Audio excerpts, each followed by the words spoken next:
Welcome to our third week in our church-wide sermon series on forgiving yourself. This week we're going to be looking at repairing relationships and some of the details that involves. Last week we took a look at what it means to bring everything inside of us to God. Our shame, our guilt, our remorse, our repentance, all of that, to fully bring it to Him so that we can receive God's forgiveness. Today we're going to be looking at some of the details that happen when we try and repair relationships. In the powerful story that Everett tells in his book, when he received word overseas that his brother had committed suicide, he also heard that his brother had left a suicide note.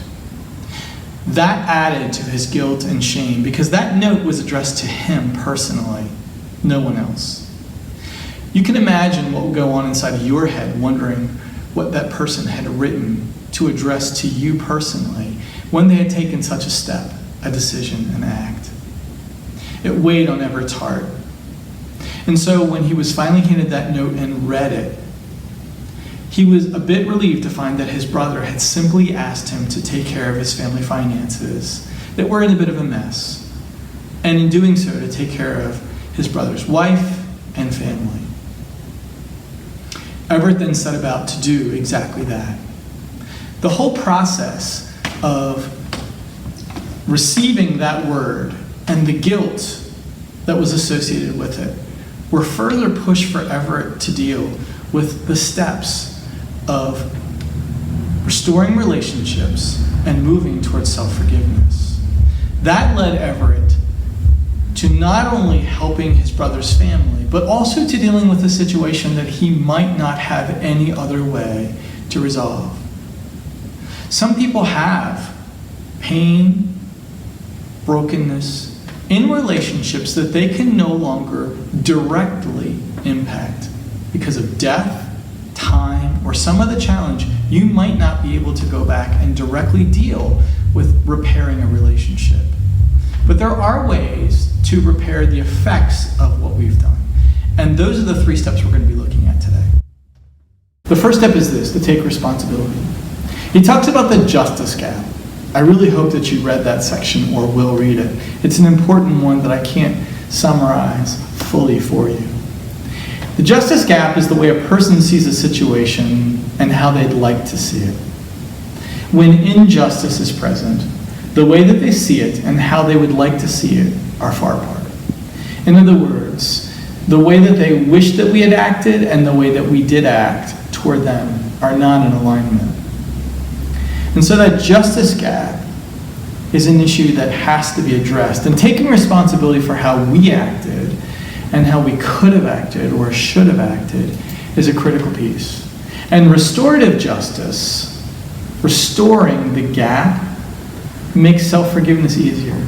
Owning what we did that was wrong. Working through that, understanding how we could have done that better is huge. Second of all, confession. Confession is more than just saying that you're sorry. In some instances, we have the opportunity to go to the person that we hurt or offended or caused brokenness in and offer a real confession.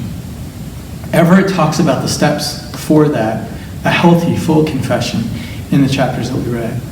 Naming what you did, apologizing, assuring the person that you see the hurt that you caused, telling them that they're valued, offering restitution, assuring that you will try not to hurt them again, and asking them for forgiveness.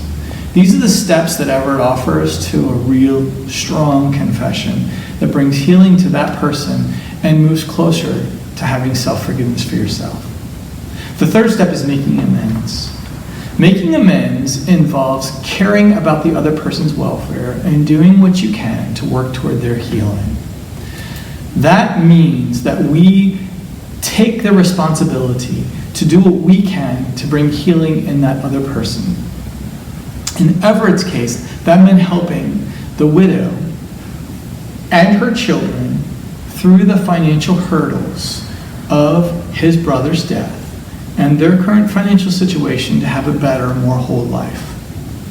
As we come to the end of this session, there are several questions I'd like you to reflect upon that might help you through this process.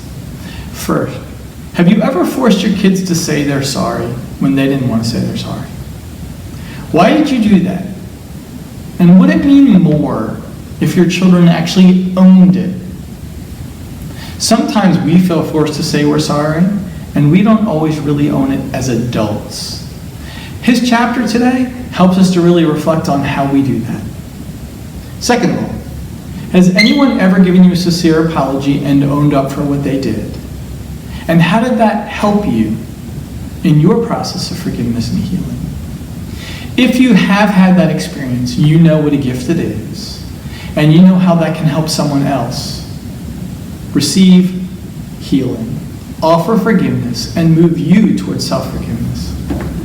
Third, have you ever confessed something with excuses for the behavior, saying, yes, I did this, but here's all the reasons why I did it, without just fully owning it? You know that if you've ever had someone do that to you, it doesn't have the same impact or importance.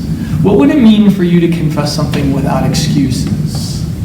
We all have a tendency to want to go that way. Fourth, what does it look like to make amends by looking out for someone's welfare after you hurt them? That's on a case-by-case basis, and you really have to think about it, but it's a great kind of thing to begin to talk about if you have a specific situation that you can lift up before your group and talk through what it would look like to make amends in that situation. And finally, are there situations where a confession or amends are impossible? What would you do in that circumstance? For Everett, he had the opportunity to help the family of the person that he hurt, understanding that there was damage to them and healing that needed to happen. How can you think that through?